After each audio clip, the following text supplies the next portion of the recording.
माझ्या शेतकरी मित्रांनो, मी विद्यासागर रावणगावे. जेणेकरून या शेतकऱ्याचं काय उत्पादन वाढलं पाहिजे आणि खर्च जे कमी झालं पाहिजे, नुकसानही कमी झालं पाहिजे, या माध्यमात काम करतायत. त्यामुळेच मी आज या ठिकाणी व्हिडिओ काढण्यासाठी औराद तालुक्यामध्ये येलगुंदा गावामध्ये या ठिकाणी काय केलं, या शेतकऱ्याला मी खतामध्ये टाकण्यासाठी सांगितलं होतं आपलं जे आहे टेक्निक, आणि त्या टेक्निक खतामध्ये टाकल्यामुळे काय प्रभाव झाले या ठिकाणी बघू शकता. या ठिकाणी थोडं जवळ घ्या. या ठिकाणी पाहू शकता, आम्ही म्हणतो की बोंडाची संख्या वाढतोय. या ठिकाणी बघा पूर्ण शेंड्यापर्यंत बोंड आहेत. बघा या ठिकाणी बघा पूर्ण का पूर्ण शेंड्यापासून बोंड आहेत, एकाच ठिकाणी नाही. हे बघा पूर्ण पाहू शकता. जवळ घ्या, पूर्ण जवळ घ्या. तुम्ही पाहू शकता एका झाडाला हिंगा. हे बघा, हे बघा, हे बघा मित्रांनो, तुम्ही जर बघितलो एकाच ठिकाणी नाही, ह्या पण झाडाला पाहू शकता तुम्ही, ह्या पण झाडाला पाहू शकता.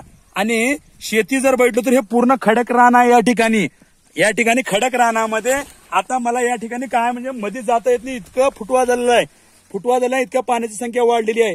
आणि पूर्ण तुम्ही जर आता औराद तालुक्यामध्ये बघता किंवा अनेक जिल्ह्यामध्ये अनेक तालुक्यामध्ये बघता तर 8 दिवस झाला अतिवृष्टी अति पाऊस झाले.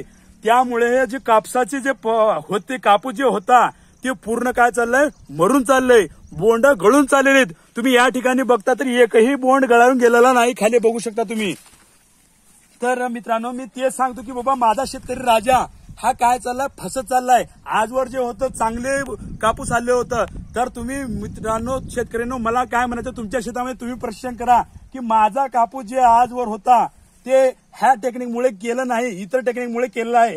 तर तुमची नुकसान भरपाई होले का बघा. तुमच्या शेतामध्ये जे कापूस आहे ते मरून चालले का बघा. तुमचे जे कापूस आहे ते कापसाचे बोंड गळून चाललेत का बघा मित्रांनो. आणि सुद्धा संधी आहे, तुम्ही काय करा, तुमच्या जर शेतामध्ये कापूस मरून चाललाय किंवा अनेक काही प्रकारनं बोंड गळून चाललेत तर मला अवश्य भेट द्या. तुमचं जे बी काही होत चाललंय त्याच्यावर, त्या टेक्निकवर मी काम करेल आणि त्या टेक्निकमुळे तुमचं जे नुकसान होलंय ते आणि पुन्हा संधी आहे. तुम्ही लवकरात लवकर मला संपर्क करा. तुमचं जे आहे प्रश्न बोंड गळण्याचं किंवा कापूस मोडण्याचं, ह्याही स्टेजला तुम्ही वापरून तुम्ही करू शकता. ते इतर आतापर्यंत केला ते वेगळी गोष्ट आहे. आणि तुम्ही पाहू शकता, मला हे रिझल्ट काढण्याचं एकच कारण आहे की बाबा इतरांच्या शेतामध्ये जे बघतो, मी पण गेलाय फील्डवर, ज्याने ह्या टेक्निकचा फायदा घेतला नाही, ज्या टेक्निकचा वापर केला नाही, त्यांचं बोंड गळून चाललेत, कापूस भरून चाललेला आहे. आणि ह्या शेतात जर बघता तर पूर्णपणे हलक्या जमिनीमध्ये चांगला आलेला आहे. मित्रांनो, आज तारीख आहे 6 तारीख 9 महिना 2024. आजच अपडेट आहे मित्रांनो. धन्यवाद.